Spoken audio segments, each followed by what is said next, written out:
The Waycross City Commission Planning and Information Session is now being called to order. At this time, we look to our city's manager to call for our invocation. Thank you, Mr. Mayor. The invocation and the pledge of allegiance will be led by yourself, the Mayor of Waycross. Very good. Let us stand. As we bow our heads today, just be reminded of the book of Matthew, chapter 6, verses 9 through 13, and it is the prayer given by our Lord. After this manner, therefore pray ye. Pray with me. Our Father, which art in heaven, hallowed be thy name. Thy kingdom come, thy will be done, in earth as it is in heaven. Give us this day our daily bread, and forgive us our debts, as we forgive our debtors. And lead us not into temptation, but deliver us from evil. For thine is the kingdom, and the power, and the glory, forever. Amen. Let us look to the flag. I pledge allegiance to the flag of the United States of America, and to the republic for which it stands, one nation, under God, indivisible, with liberty and justice for all.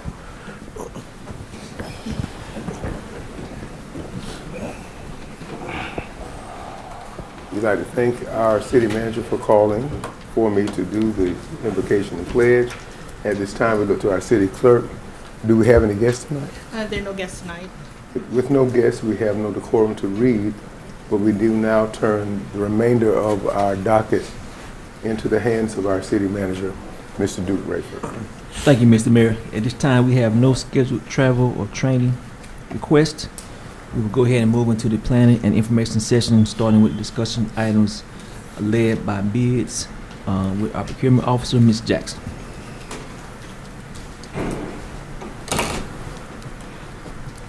Good evening, Mr. Mayor, Commissioners. Good evening. Purchasing has two items before you. The first one is for surplus items. Purchasing has replaced several outdated or broken or not working cell phones over the past few months. As a result, we have a surplus of phones that are no longer needed. We are asking that the Commission allow us to surplus these phones and sell them on Gov Deals. There is a total of 26, I believe. Having heard the request by our procurement officer, we do want to give the commission time to look at this, and then if there are consents, we'll start with districts, and I'll start with District 1 for consent to surplus these items. District 1. Yes, sir. District 1 consents. District 2. Yes, sir. District 2 consents. District 3. I have a question, Mr. Mayor. Yes, sir. Do we have to always use GovDeal as our source of surplusing items? Is it any other options? There are other options that would be having a public bid that would require us to put it in the paper and do a sealed bid. But this is the most efficient way for us. Okay, thank you. Consent given. We have a consent from District 3 and District 4. Yes, sir. We have consent from District 4, District 5. Yes, sir. We have consent from District 5. You have consent from all 5 districts, and we are willing to surplus these items. The next item we have before the Commission is the request to surplus firearms. The Police Department received several firearms as a result of court-ordered forfeiture. They are listed before you. We are asking that these items be declared surplus so that they can be sold on Gov Deals. And there's already pre-written when it deals with firearms on Gov Deals that they can only, or should I say the only ones that can bid on these firearms are licensed gun dealers. Very good. Having heard that, I'll go to each district for consent. We'll start with District 1. Yes, sir. We have consent from District 1, District 2. Yes, sir. We have consent from District 2, District 3. Yes, sir. We have consent from District 3, District 4. Yes, sir. We have consent from District 4, District 5. Yes, sir. And we have consent from District 5. So we have consent from all 5, and thank you, Ms. Mayor. Thank you. Thank you, Ms. Jackson. Next, Mr. Mayor, we're going to move into the blight discussion, and I need to kind of preface this. I did not send Judge Gibson the pre-concerns and questions this weekend. Has some issues come up over the weekend that prevented that. So he's coming here a little bit blindsided to what the discussion is. So we might have to do a follow-up with him at a later time. I'm going to ask him to kind of, he did want to say a few things. I'll let him speak on a few things. But for the public's information, we are going to look at this process thoroughly right now, mainly time frames. As you know, it takes about a year for one letter sent for a code violation. Sometimes residents execute on a letter alone. Sometimes they don't. Sometimes they pay that fine after the year, and the whole thing starts over again, and we never get any true resolution with the problem. And the judge is going to speak on some of those reasons why, and maybe we are somewhat limited on what we can do in those cases for those individuals that refuse to get into compliance. But again, this will be the first discussion, and once the commission makes its decision on what they want to do moving forward, I'll get back with Judge Gibson on some of our desires to change some of the timelines, if that makes sense. Very good. All right, sir.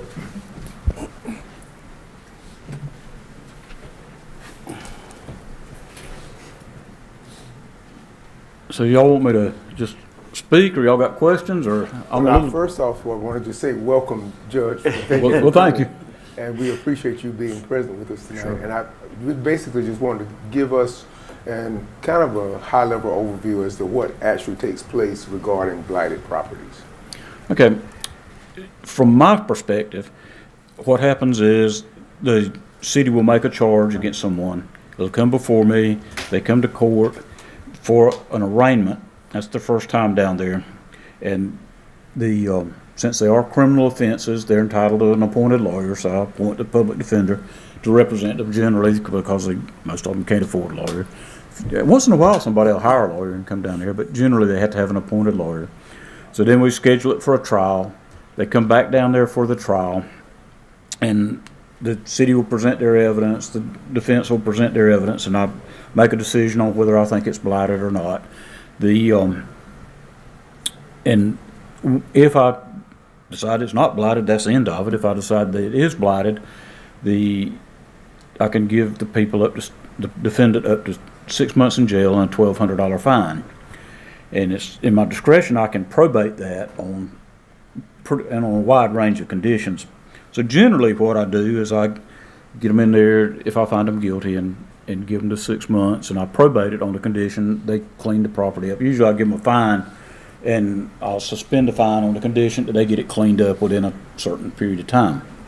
So a lot of times they do. Sometimes I have to bring them back 2 or 3 times to get it done. You know, one of the things I was thinking about, that the definition of blight is broad and subjective. You know, I was trying to think of a good example. You know, if my wife tells me to get out there and clean up the garage, I might get out there and clean it up and think I've done an excellent job, and she'll come home and like, when are you going to get started on it? So that is a part of why we have to have people come back more than once sometimes, because they will say they've got it cleaned up and the city disagrees. So it's hard to get a real objective list of what they're supposed to do sometimes. So that's generally the procedure. I was looking at the code a little bit, and I am no expert on what cities have the authority to do or not. If y'all do it, I'll try to carry it out, and if somebody challenges the constitutionality, I'll read the briefs and I'll rule on that the best I can. The code actually says that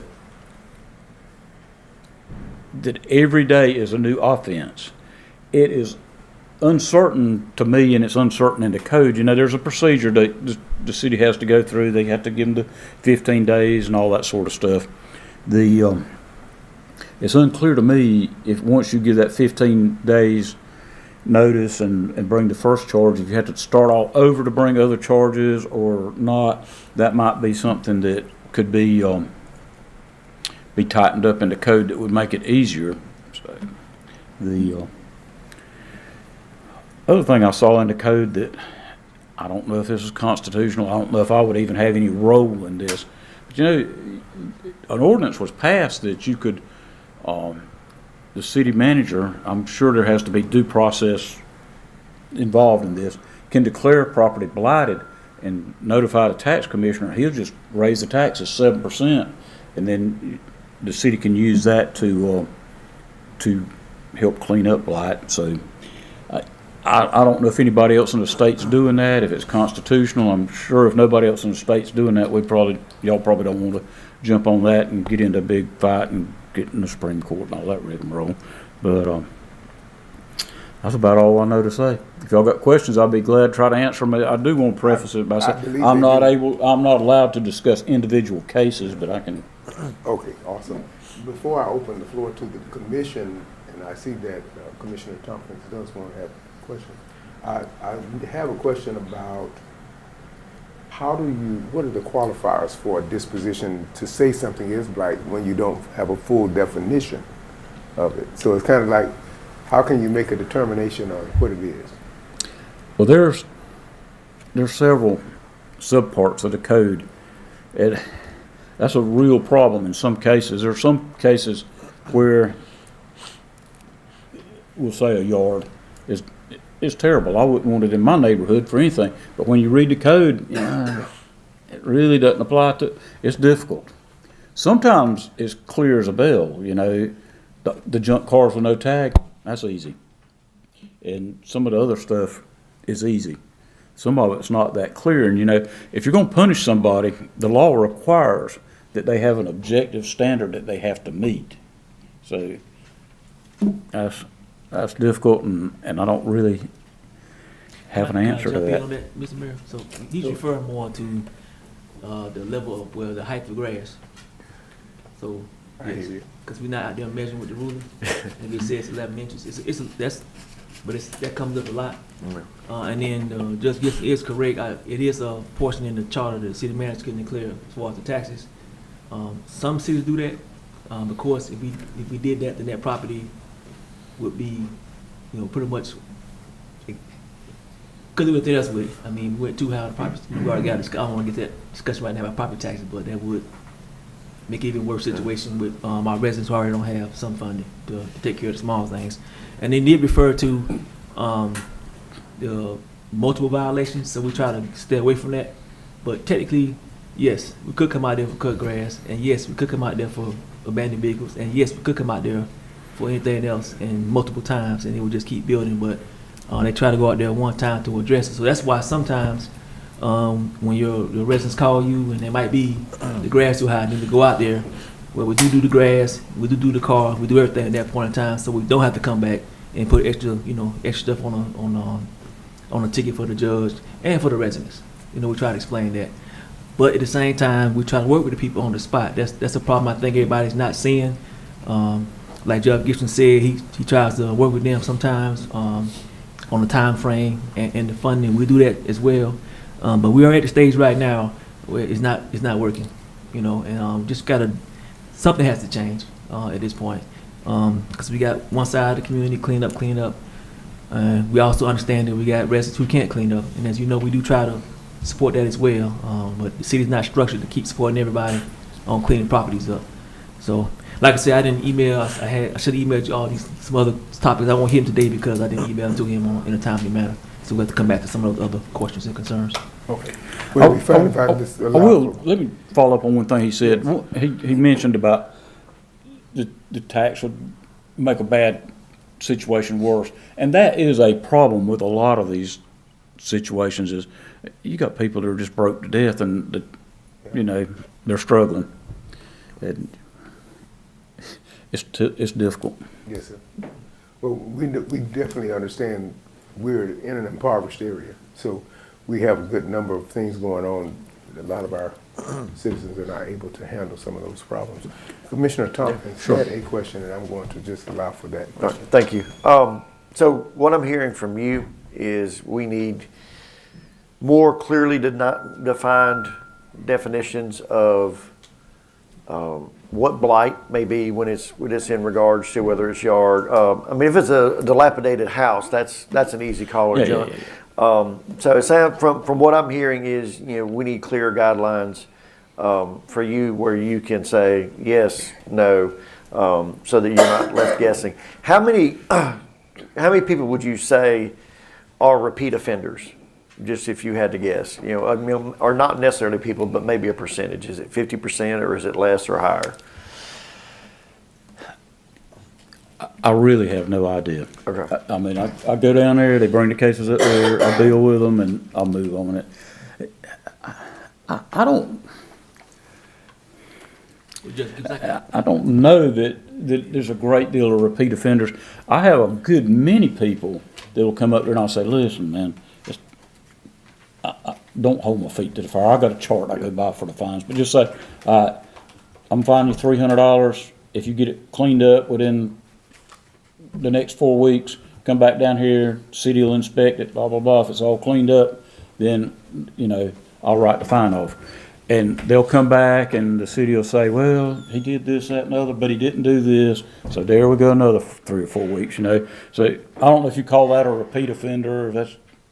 I mean, I think if we have clear definitions, that will help you. Ooh, that would be tremendous. But On the other hand, just me personally, if there's not a real punishment, then there's no incentive for them to keep the property up. You know, we shouldn't have to hold their hands to keep their property clean. Sure. And I know that's a bad example, but I think if we're not fining them in some respect, it's kind of rewarding bad behavior because they think they can go and, well, if I clean it up a little bit, he'll drop the fine, and we may be right back in the same situation in a year. So I think there has to be some teeth to it. I know personally, they need to be like, oh, well, you know, maybe I need to get this cleaned up. But if we can get you some better guidelines from what I'm hearing, that may help you as well. And I mean, they'll have to speak for themselves, but I think it would help the code officers quite a bit. Okay. You know, what does it mean to clean up your yard? I mean, the grass, that's easy to measure. You got it. Dilapidated house, does it meet the housing code or not? That's easy. But a junky yard, that's a lot more difficult. Let me throw this out. And I've had a lot of meetings like this over the years. I've been doing this, and if you give somebody a fine, usually what we do is we give them probation, give them, you know, a fine. You pay so much a week or a month. They pay it by the week, I believe, on the fine until they get it paid. When you do that, then that brings the probation office in, and then they got to pay the probation supervision fees, which are quite expensive. And it gets into a lot of money in a hurry. And a lot of the people that we deal with really don't have the money. So the next thing you get into is if you say, all right, you got 3 months to pay this money and you don't pay it, then they're up there, you got to put them in jail. And that's, you know, that's not a very good solution for this in some cases. But I mean, you know, there are some people that's all they can understand, you know. I understand. Mr. Mayor, if I can chime in one thing. So we do have clear definitions. I think I don't want to speak for Jeff Gibson, but if you got 20 food line carts in the yard, now we saying the yard needs to be cleaned up, you know, but they can have the carts stacked up in a professional manner. You know, we got a lot of hoarders. We all know that. So sometimes that's part of it, I think, but the charter does specify what is. I know when you get to that type of stuff, and the guy that's repairing 80 lawnmower for the last 10 years, I mean, if you got them neatly, or, you know, it's a lot of that, you know. And again, we definitely understand the cost, but we got to figure out something because it's, you know, it's just not working. It's point blank for that reason. And I know nobody likes for them to go and get put in jail. And then I think when they get put in jail, they get released in 2 weeks, maybe something like that. Yeah. So they're not gonna hold them long anyway, and they're just wasting. The sheriff's not wasting his time, but it's putting more people in there that don't need to be in there because they're gonna get right back out in a couple of weeks. So, and again, it's just the first conversation. We are looking at better ways for enforcement and education. And as you know, we do help people clean the houses up so much as we can, but that's beginning to be difficult as well because we don't have the volunteer force.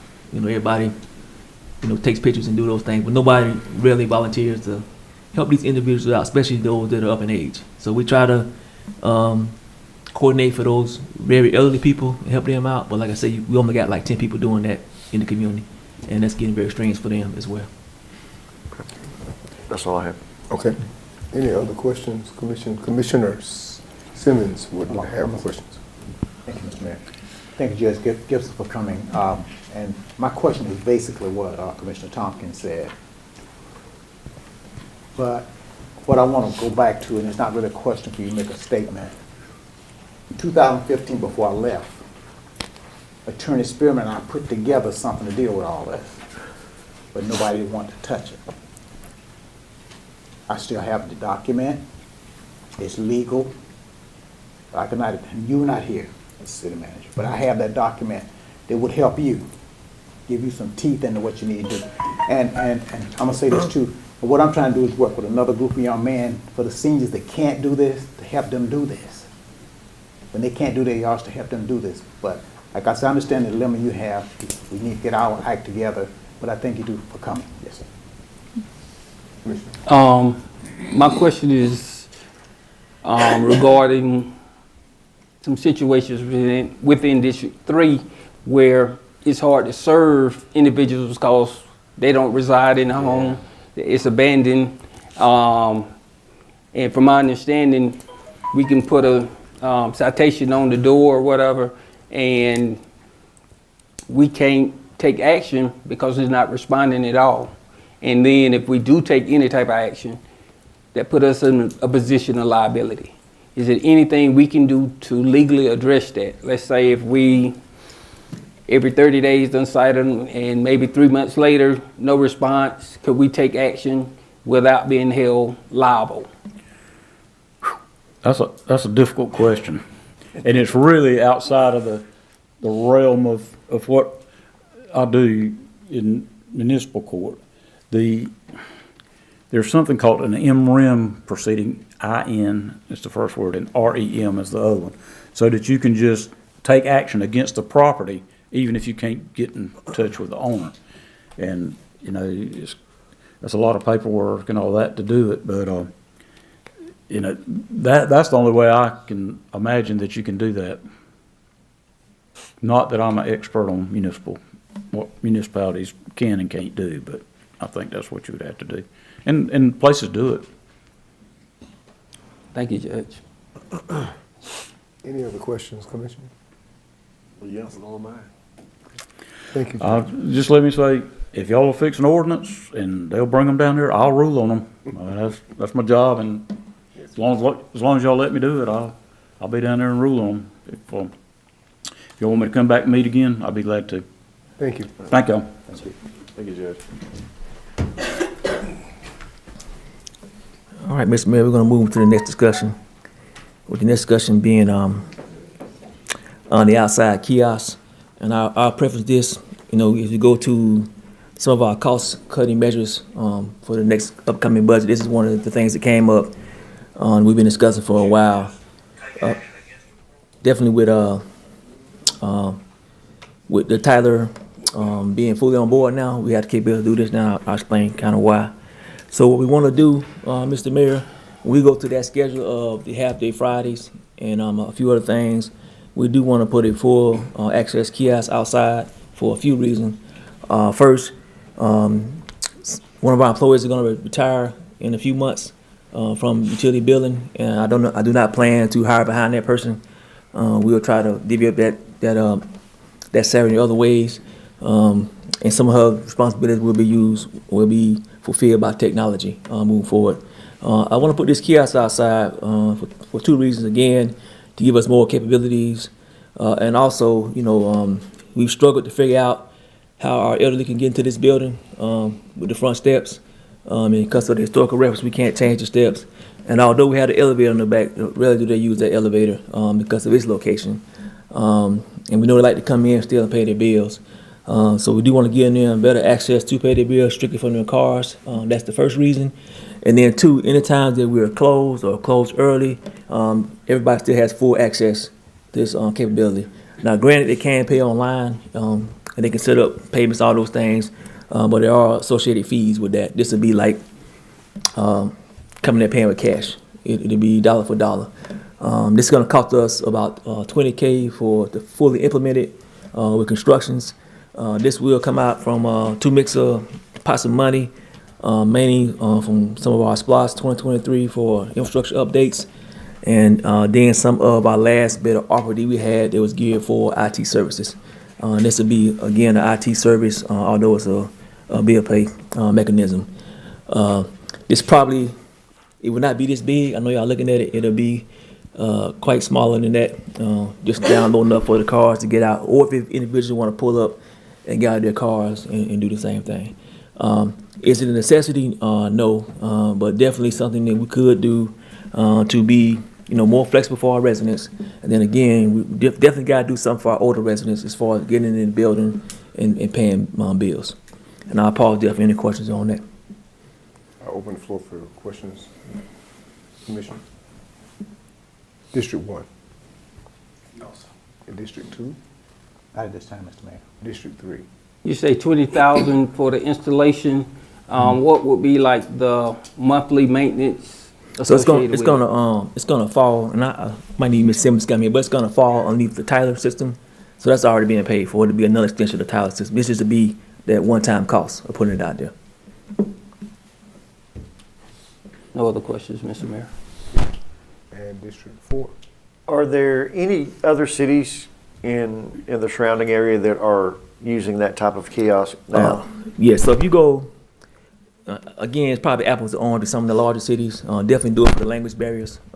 So luckily we have Anna here as far as some of our language barriers, but a lot of people use the kiosk because it is multi-language, and you can do that. So that would be another purpose we would serve for.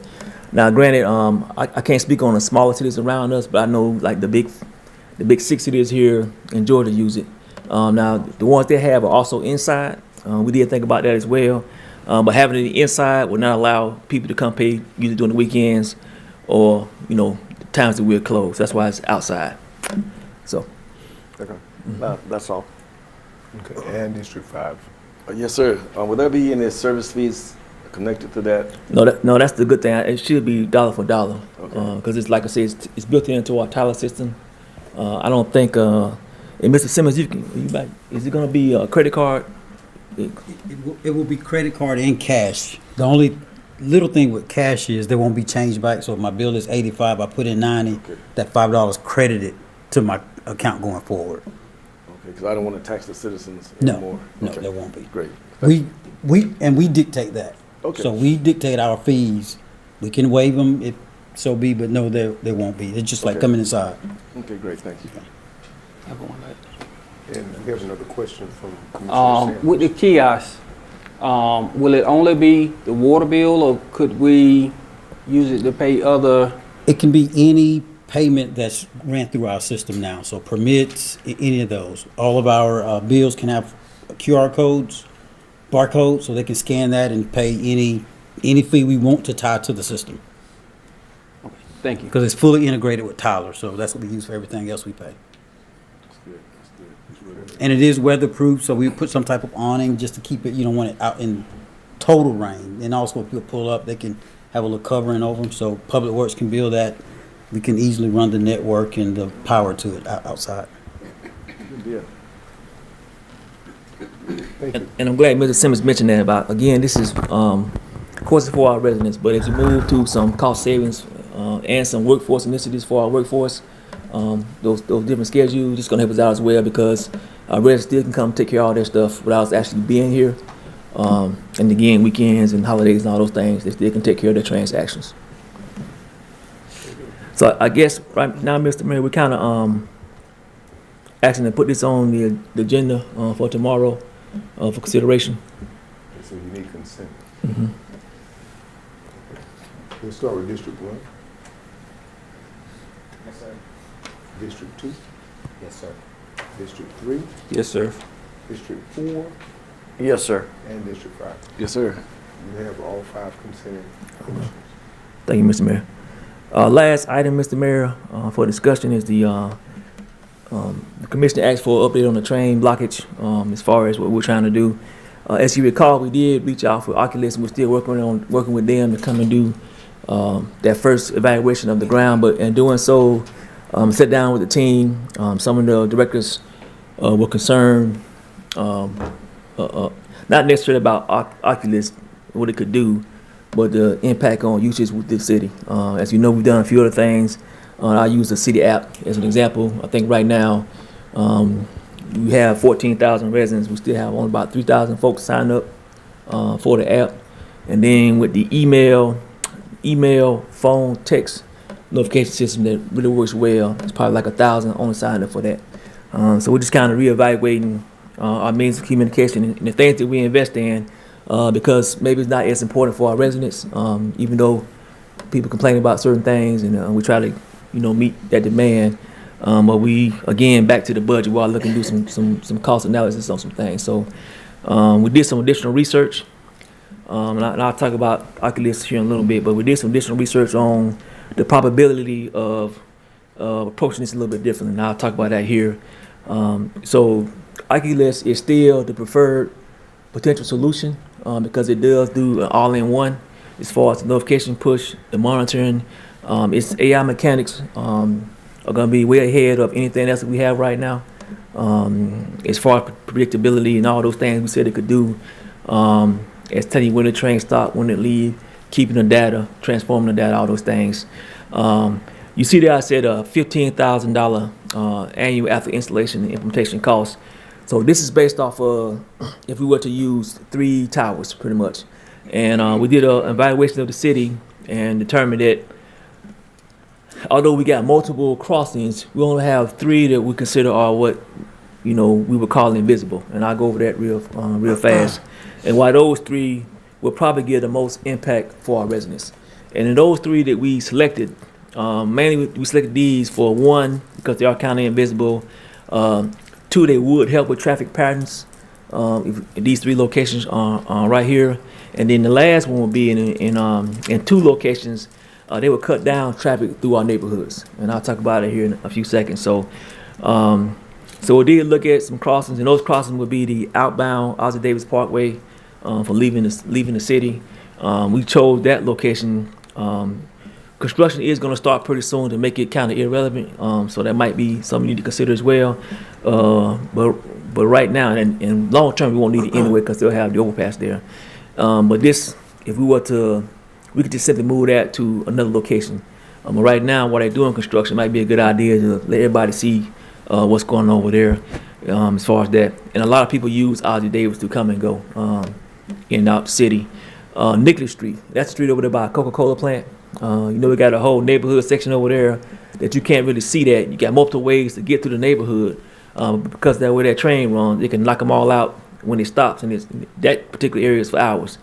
And if they know what's there, they can simply ride on the overpass and come at the backside. So it's kind of invisible. And the last area is Plant Avenue and Morningside. Of course, we know when that stops, if you're coming from the Brunswick area, people are gonna come all through Brunswick, and it's gonna be stopped, and then they're gonna drive through the neighborhood to get out back to the backside. If they know it's already stopped, in theory, they should keep on going down Brunswick and then take Memorial, Lee Avenue or on Memorial to get back the other direction. So that's why we chose these areas. The rest of the areas, if you think about it, Carswell, Albany, other places on plants, you can see the train that stop, and you're gonna know to keep going to the next overpass or underpass, if that makes sense. And it probably wouldn't be economically smart to put any solution there because you can see it before you get there, like Carswell. You can see the train is there, so I know to go get on Corridor Z. Same thing about Albany. I can see the train is there, so I know to keep going and get on Corridor Z. And that's why we chose those particular 3 areas. Do you have any questions on that so far? Why we chose those areas or concerns about just those 3? Okay. So we chose those 3 areas, and then while we were looking at other solutions, so we reached out to some other companies, and these are mainly they are cameras, motion sensor cameras, but they do have AI detection. And I'm still trying to research what that all means, what it can actually do. Can it interpret a stop train, or is it just a motion sensor? Is it a 100-meter sensor what's in front of it to notify something is there? So we're kind of looking at that right now. And all 3 of these arguably do the same thing. The only thing we're not sure of is their push capabilities right now. Again, with Oculus, it's mass notification. You're going to get a notification that, hey, the train is stopped or it left or it's coming, and everybody will know. You can make your phone sounds to those pushes, and you don't have to even look at your phone. With these, maybe not so much. I will say with the Defender 4K Everwatch, it does have an app, and it does appear that that app can distinguish a train from a person from a car. I'm not sure the makeup behind it, which is pretty good, but it does need to be close to the track to figure that out. So that will be a consideration as far as where we place these devices if we go this direction. And then with that app, and right now I'm gonna download the app probably next week and just see if it's gonna be compatible with Tyler. If we can configure it to go into Tyler, then we can push everything out through our Tyler app or through our Tyler capability. If that can be done, then this option will be much cheaper than Oculus. So right now, if I was to go on to Defender 4K, and I think they got it 2 cameras after taxes, about $900. So we end up buying 4. That's $1,818. I think we gotta buy a subscription. I think that was another $250. So you're talking about $2,000 to $3,000 per camera per se. But again, we're not sure on the actual push notification. So we're gonna look into this a little more thoroughly over the next couple of weeks.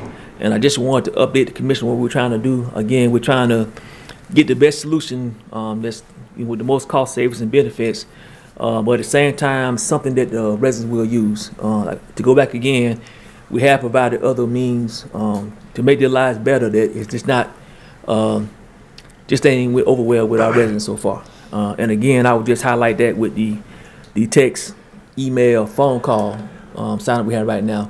As you all know, you don't have to call me if a car wreck happens. You all going to get the text, the call, and email that we have a car wreck or a pipe out. So I would hope that more of our residents go ahead and opt into these services because it can really help them out. So again, if we are able to do that with one of these potential 3 other solutions, then I'll come back to the commission probably next month for reconsideration of maybe going this direction versus Oculus. Now let me go back to Oculus Rail. So that $15,000 annually, that was for 3 towers as well. But again, with those 3 towers, that's a full system. The city will have to figure it out. We want to be involved, and anybody can sign up for those push. That's the only positive I see right now. Where it still would be better than any other solution. And of course, the more towers, the cheaper the price would get. That $15,000 is just per tower is 5. But once you go over 5 towers, then they take off a percentage of each tower moving forward like that. So if we did get in a situation where we wanted more towers, the more we bought up front, the cheaper the annual cost would be. And again, like I said, Mr. Mayor, and all this is solar powered. The only thing for us installation we will be doing is trying to figure out the distance that if we implemented one of these other systems or cameras, what would they be on the right of ways? And then as far as the only issue I think we're going to have, where it would be Oscar Davis, that might be an issue on that right of way there. We're trying to figure that out now. It should not be an issue on Nicholas Street and definitely not on Plant and Morningside. So, but once I get feedback on where we could put something on Oscar Davis, we'll come back with updated information. And I'm gonna stop there for any questions on this or recommendations. Commissioner Sanders. Commissioner Simmons. Robert. No, Simmons. Yes, sir, I do. You mentioned that by the Oscar Davis, once the construction starts, is that system mobile to where you can move it from that location if it's in the way? Okay. Yes. Now, and as we noticed, Oscar Davis construction could be more than 3 years. So, and residents will still be able to come that way because the construction will always block the track as they put it together. So we still probably will need a camera there because it still will be, even with construction, it'll be days where it's unblocked. But that being said, we're gonna push out another survey to our residents again, just to get some more feedback. And again, I don't wanna, as we talk about the budget, we don't wanna invest into anything that the residents are not gonna use, even though we might feel it's beneficial for them. And we all get numerous complaints every day about this situation and others. We're trying to provide solutions for them, and but if they're not gonna buy into it, then they're not gonna buy into it, so. And Commissioner Tompkins. All right. And again, Mr. Mayor Commission, once I check on a few things, we'll come back to you for this discussion. All right. At this time, Mr. Mayor, we have no privilege license renewals, no privilege licenses. We're gonna have 3 ordinance readings. Tomorrow, we're gonna have 2, well, actually, now that you put that on the agenda, we should have 3 resolutions tomorrow. The city attorney does not have a report at this time. I'll go into my report. And again, Mr. Mayor Commission, we're all aware of the zones. We did have a recent town hall where we explained that again to some of the residents that were not familiar with the zones. And I'll just touch on this one more time. So for our residents who are new to this, this does not reflect districts, this reflects zones. And these zones, if you look at the boundaries of the districts, you can see at least 2 districts or within each zone. That's how we've been operating. Infrastructure update, we are in zone 3, pretty much for the week, as always, at the beginning of the week. Streets and roads are ongoing. I will send the commission the update. I know you had some questions on some of the dirt roads. You'll get an update on that Thursday via email. Paved roads, again, this is still on our website. And as I mentioned, we mentioned before, we are looking for another program to evaluate the roads. Hopefully we'll have that program by July. The city engineer firm has presented me 2 programs. We're gonna look at those next week. They look promising. They actually have more data collection capabilities than we did with robotics, so that's a good thing. And once that's done, we'll come back to the commission for maybe even reevaluating the metrics behind we put in, i.e., do you want to stick with the 70-30 splits of the program and the utilization from GDOT, or add another factor to that equation? So, but when that time comes, we'll go there. Again, collaboration projects, all these remain the same. We just had a discussion on blight.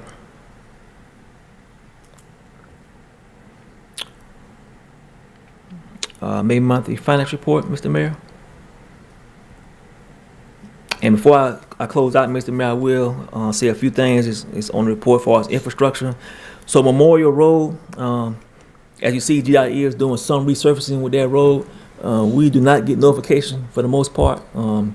So I would just ask everybody to be patient. If they see the work that's happening to pop out there, just got to make your way around. They're trying to clean some of their areas up and address some of their potholes on that particular road and some of the other issues with the roads. The same thing with CXX. Sometimes we get notification. We get notification for when they fix the crossings, but not necessarily when they're fixing the whole railroads. I know this morning on Ozzie Davis, they were doing major work there. I think it's going to come on Memorial maybe next week, but we don't get necessary notification on those activities. So again, I would just ask everybody to be safe and try to avoid those areas if you can. In regards to the budget and that budget slide, so I will provide updated FACER slides first thing tomorrow morning in preparation for the budget hearing. I did answer the remaining questions from some of the commissioners and some of the staff. I'm going to put all those on the FACER slides so we can discuss those in the open format tomorrow. We'll provide that for our residents open format. With the community, we're going to ask for a little support with our parks. Definitely those that have the splash pads. I'm going to put some stuff out here. If we could get everyone refrain from pulling on any mechanism with the splash pads, that means buckets, cranes, anything like that. You can't see the connections on those splash pads, and once you pull them, it's going to take a little bit to fix them. And then sometimes it's those that remember the splash pad in Mary Street is older. So, and that's a different contract. That can be 2 or 3 weeks. So we need some help with that because we've already had some damage to pretty much all 3 splash pads. I'm going to ask that we supervise small children out there as well. That's not a place to drop off children. We need people to stay with their children there and supervise them. They're not going to know not to do certain things. And some of the operational mechanic stuff is still visible. I tried to move it away from right there being on the pad, but that probably wasn't a good idea now because it's out there by itself and we still have people messing with it. I'm going to try to lock that down as well, but we still need our residents' help with maintaining these splash pads, or they're not gonna make it through this summer. You know, as far as being operational the whole time. And then with the parks, we have a process. You can do it through our online portal, or you can talk to Chief Cox directly. But I need all residents to definitely put on there what you're requesting for the bathrooms. That's going to be an issue here. I can see now. And again, we're not going to fully staff those bathrooms for like it's a house. It's going to be, I think, when it's requested, it's going to be 2 rolls of toilet tissue and then 2 rolls of paper towels in there, depending on which bathroom it is. Anything else, the residents got to bring it with them. We cannot support a party of 100 people with toilet tissue. So I need to make sure our residents kind of understand that moving forward. I know we had a complaint this weekend, but you know, we can only do what we can do. So and again, that's not going to be open just for general operations. You have to put in a request to have the bathrooms open. And finally, Mr. Mayor, closing out, again, these are ways to stay connected with the city. And I just asked again, I think we're going to do one more push, probably on July 1st through the water bills about these options to sign up for the text, email, and phone notification. This is probably going to be the best way for people to get information outside of the app and outside of coming to actual official meetings. With that, Mr. Mayor, I will pause for any questions on the city manager's update.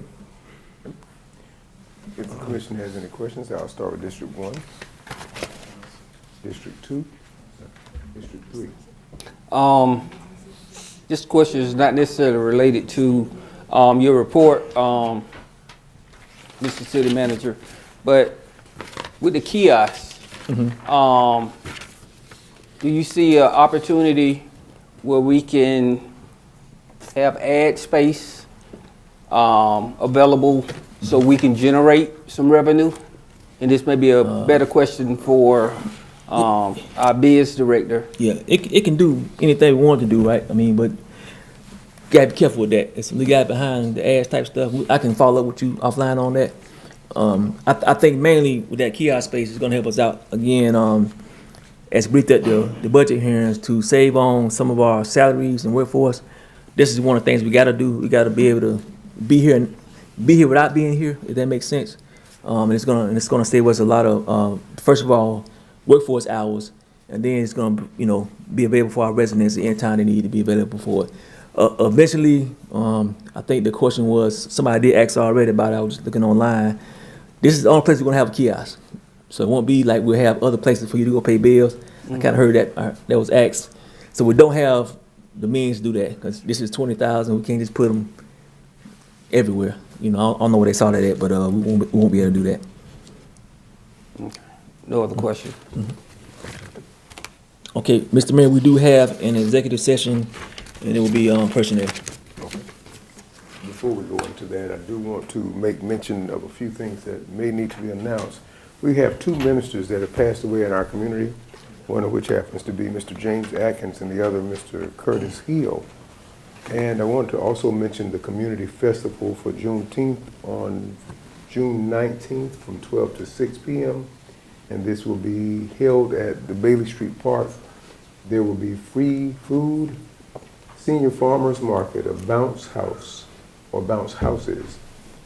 There will be prizes free to the public, games, and there will be no vendor fees for vendors.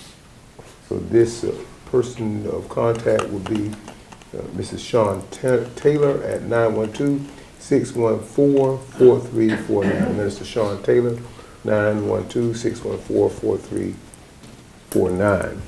And then we also have the 24 under 24 dinner to be held on June the 28th from 6 to 8 at the City Auditorium. The single tickets are $50 and $320 for a table of 8. With that, I'll entertain a motion to go into executive session for personnel. So move. We have a motion from our Commissioner Sanders and seconded by our Mayor Pro Tem. All in favor, aye. Aye. All opposed, no. Motion carries. We are now in executive session. Thank you, everyone, for coming. I'm gonna need everybody to step out. It's gonna be Chief Cox in this one. Commissioner, please take off any microphones and turn off any phones.